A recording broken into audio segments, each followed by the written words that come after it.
queridos alunos e alunas. Estamos aqui para uma aula fundamental no nosso curso de Tecnologias Aplicadas à Educação e trata um assunto muito importante para nós em relação à produção e edição de vídeos didáticos. Eu diria que é uma das aulas fundamentais aí, cerne, o núcleo do nosso curso. Por isso a gente vai passar para vocês essa videoaula. Sejam muito bem-vindos, bem-vindas. Eu sou o professor Emerson Moraes. Em relação às técnicas de produção, nós temos um elemento fundamental que versa em relação ao planejamento. Antes de produzir os vídeos, a gente precisa planejar para garantir com certeza e com clareza e também com muita coerência a mensagem que a gente quer passar. Não é o meu plano aqui esgotar a respeito do assunto, mas passar para vocês algumas dicas importantes, um resumo das dicas principais para a produção de um bom vídeo. Inclusive, essa aula vai ser muito importante porque, ao final da disciplina, a terceira e última atividade avaliativa será a produção de um vídeo. Então, na semana passada, vocês já produziram uma imagem. Nessa semana estão aprendendo a produzir vídeo. Nas próximas semanas, já que nós estamos falando em planejamento, nas próximas semanas nós vamos tratar das técnicas e aperfeiçoamento dessas produções e, como trabalho final, a produção de um vídeo didático. O curso especialmente, cuidadosamente, carinhosamente preparado para você aí que nos acompanha. Bem, a primeira coisa que a gente vai tratar é em relação ao roteiro. O roteiro, ele organiza, estrutura o conteúdo e evita improvisos, Então, antes da gente conseguir produzir um vídeo, é importante escrever e pensar no roteiro. Nós vamos falar daqui a pouquinho a respeito do nosso público-alvo. Mas, além disso, o roteiro ele precisa ter uma introdução. A gente precisa introduzir, abordar o assunto, desenvolver o tema, e aí, de acordo com o público-alvo e a profundidade que a gente quer dar para o assunto, e uma conclusão e um fechamento final. Então, algumas etapas aqui, e como eu comentei com vocês, longe de querer esgotar o assunto, mas um resumo aí bem prático, como a gente tem pensado aqui no nosso curso, algo bem prático, bem direcionado para você que nos acompanha. Em relação às etapas, nós temos aqui uma apresentação do tema, objetivos claramente definidos, um conteúdo principal e um encerramento com um resumo ou então um exercício, uma atividade ou uma reflexão. Um elemento muito importante aqui para nós seria o storyboard. O que é o storyboard? É uma sequência de quadros que são esquematizados, desenhados. Essa técnica é muito utilizada no cinema, no teatro, nas grandes produções.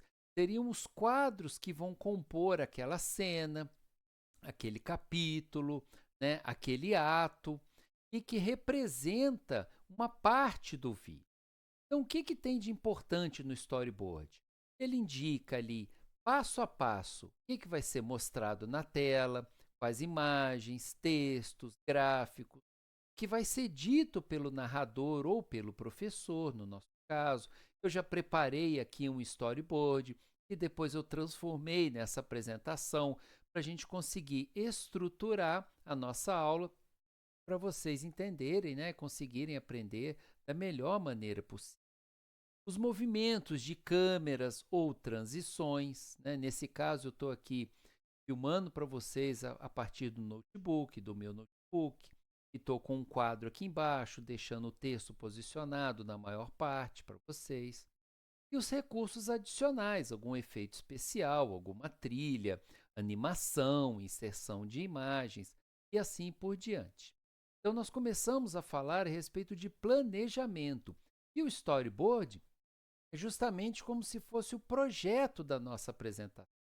A gente pensa nesse planejamento e depois transforma esse planejamento nas ações, nos gráficos, nos desenhos, nos croquis, no rascunho, para depois a gente chegar à nossa apresentação. Esse aí que é o roteiro, fica aí a dica para vocês. Bom, além disso, o storyboard ele não é feito ao acaso. Ele é feito baseado nos objetivos pedagógicos. Aqui, nós delimitamos as nossas apresentações, as nossas gravações, para vídeos educacionais, que é o foco do nosso curso. Em relação, como a gente está falando da pegada educacional, no sentido educacional, né, esses objetivos eles precisam ser claros, bem definidos, com uma mensagem bem clara, objetiva, com nível de profundidade adequado e uma coisa importante, o público-alvo que a gente quer atingir.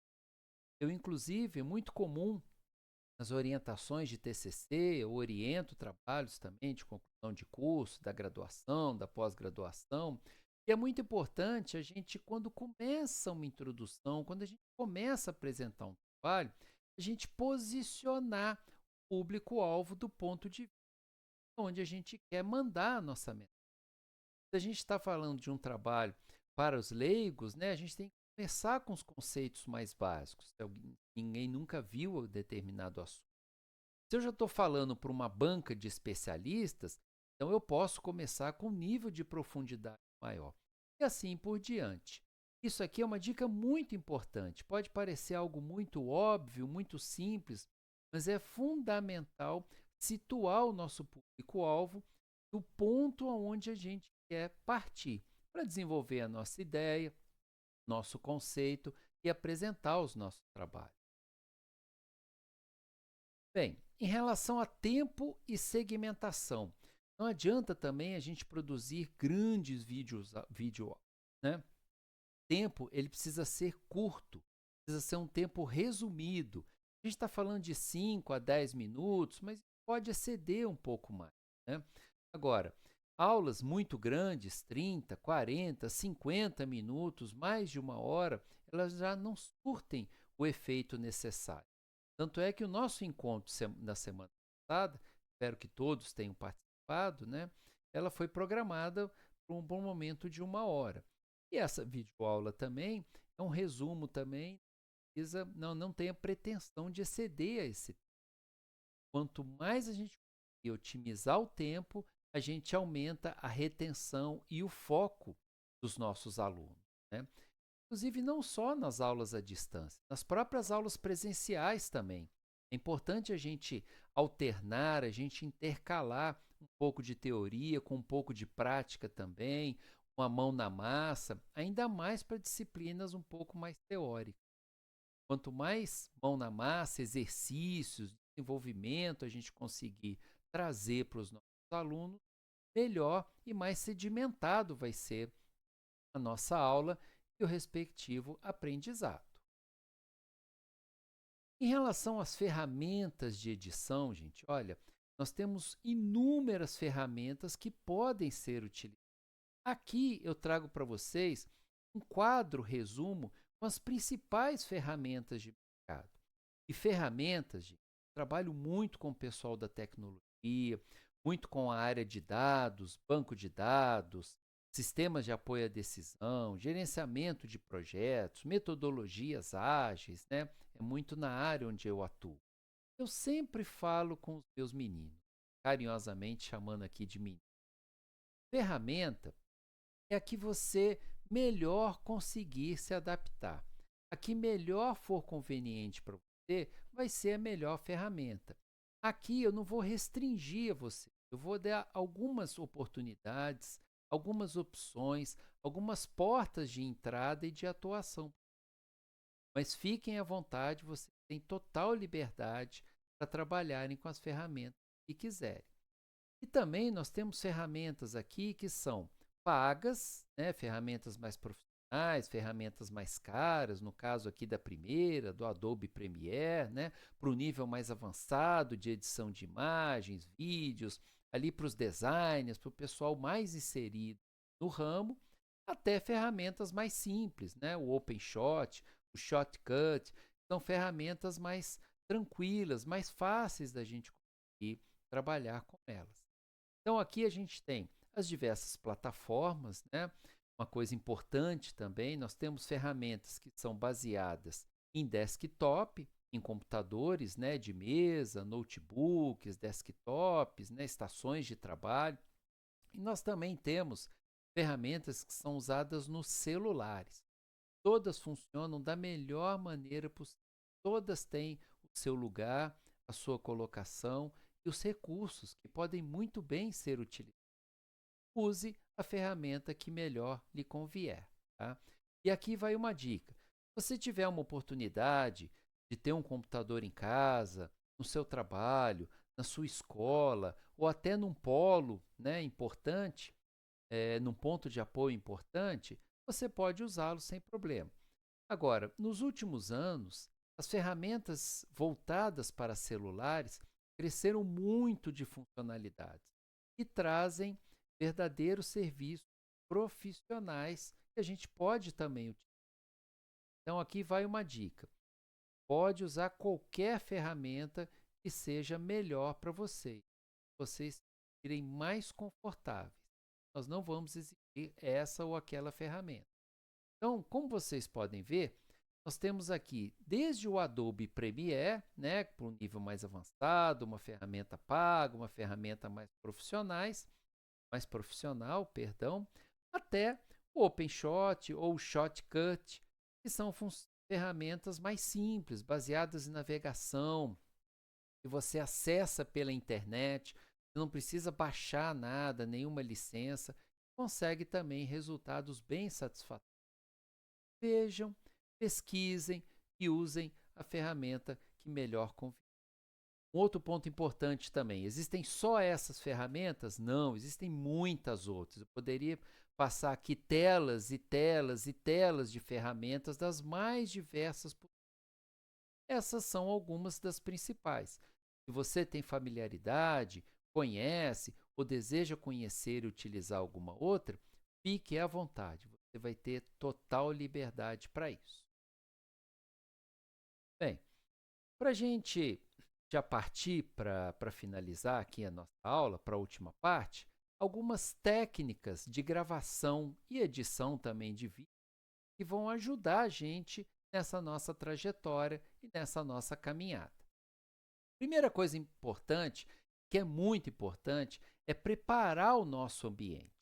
Escolher um lugar silencioso, um ambiente sem ter muito eco, muito ruído, organizar o cenário da maneira mais simples.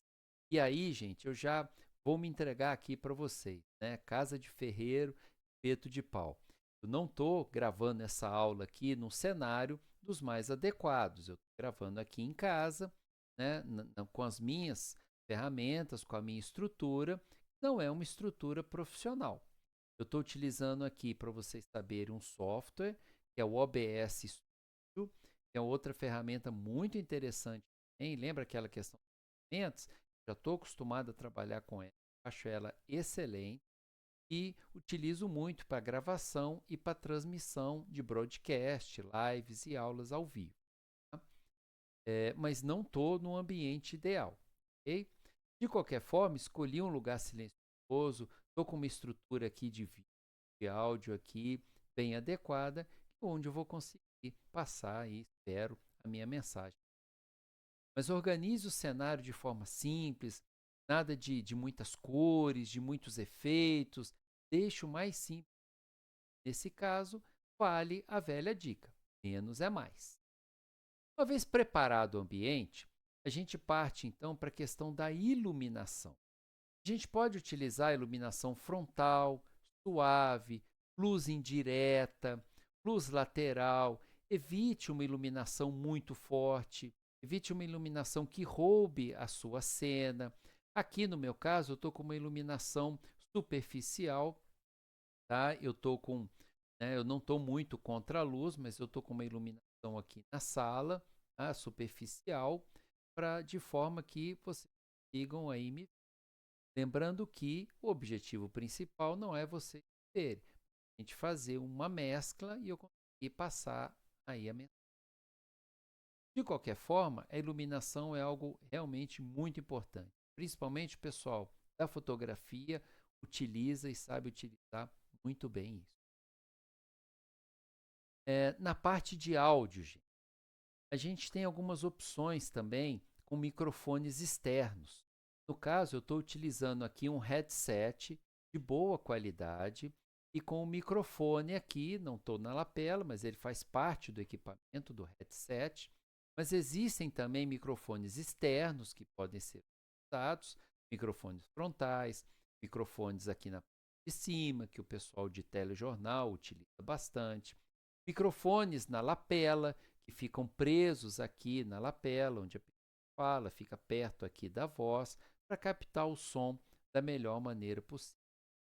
Gravar em um local silencioso, isso é muito importante, procurar um ambiente silencioso. Como nós, a partir da pandemia, estamos no ambiente doméstico, coisas podem acontecer, né, gente? Nada impede aqui da gente estar aqui, o vizinho, né, liga o carro, entra na garagem, o outro está fazendo uma obra, um som de martelo, né? Essas coisas acontecem. Mas tentando evitar é sempre bom. Ajustar o som e evitar esse nível de ruídos para a gente ter um som da melhor qualidade. Uma imagem um pouco distorcida, sem grandes resoluções, gente, é algo que ainda é suportável. Mas um som com ruído, com interferência, realmente, acreditem, atrapalha muito aqui na hora da gente passar a nossa mensagem. O ambiente aqui está silencioso, eu espero que vocês estejam ouvindo bem. Em relação à câmera, a gente, quando vai fazer um vídeo, fazer um enquadramento, é muito importante a gente considerar um tripé, uma altura. Aqui, como vocês estão vendo, né, uma câmera aqui filmando na praia, provavelmente um pôr do sol, né? E coisa boa. Mas utilizar um tripé para dar estabilidade, para não ficar tremendo muito a imagem também. Isso é muito ruim quando a gente tem um vídeo e a câmera não para e ela fica tremendo, ela não fica estável. Existem esses tripés também, existem os de mesas que a gente consegue utilizar, principalmente para celulares. Deixar o espaço nas laterais e usar a regra dos terços na composição. Terço no fundo, um terço da imagem, um terço do complemento. Figurino e postura. Então, procurar, pessoal, não colocar roupas muito extravagantes, cores muito vivas, muito chamativas, né? Manter uma postura natural, uma postura firme, falar com clareza, olhar para a câmera, olhos voltados para a câmera, uma boa postura e nada que chame muita atenção. É muito comum também ver o pessoal da acessibilidade nas linguagens de sinais, né? Temos várias transmissões aqui com a ajuda desses profissionais e eles o que fazem? É sempre a blusa preta, sempre a camisa preta, sempre preto para eles ficarem o mais neutro possível e trabalharem com a linguagem de forma aí. Lá no Instituto nós temos várias transmissões, reuniões que são feitas dessa maneira. Mas por coincidência eu acabei trazendo também para não roubar a cena. Pessoal, grave, regrave, teste, reteste, planeje, ajuste, avalie e saiba que realmente dá trabalho, né? E como dá trabalho. Para chegar nessa versão final da nossa aula, eu fiz vários testes aqui, com a tela dividida, com a visão lateral, com som, com áudio, para a gente chegar num ponto minimamente aqui aceitável para tentar bater esse papo aqui com vocês. Agora, realmente é bastante trabalhoso, não consegue acertar de primeira, então faça uma vez, regrave, ajuste, e aí nós temos os softwares e as ferramentas para poder nos ajudar, para fazer o corte, fazer a edição do vídeo, para regravar uma parte, para alterar, para complementar. Então, nesse caso, pessoal, infelizmente, a prática leva à perfeição. Isso nós vivemos muito na época da pandemia. Tivemos que gravar no ensino remoto as nossas aulas às pressas e fomos aprendendo muito em termos de técnicas, em termos de ferramenta, em de estúdio. Peço desculpas a vocês, não estou num estúdio profissional, não estou com os recursos mais adequados, mas a gente, mesmo em casa, mesmo fazendo os vídeos em casa, conseguimos minimamente aí algo aceitável. Tá? E não tenham medo de errar.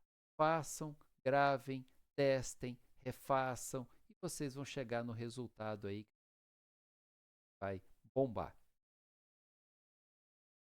Finalmente, pessoal, a produção desses vídeos exige então planejamento, domínio de algumas técnicas, uso do ambiente, das ferramentas mais adequadas, planeje, conheça o seu público, pense no público-alvo, revise, faça, refaça. Com certeza vocês terão melhores resultados. Espero que tenham curtido, espero que tenham gostado.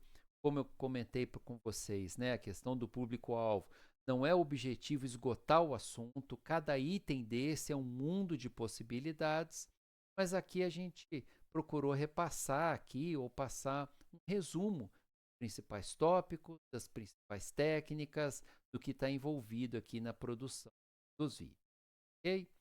Então agora, gente, vamos para a atividade da semana, vamos para a produção de um vídeo e já enxergando a nossa atividade final, a nossa terceira atividade avaliativa, que vai ser uma produção. Um grande abraço e até o próximo encontro.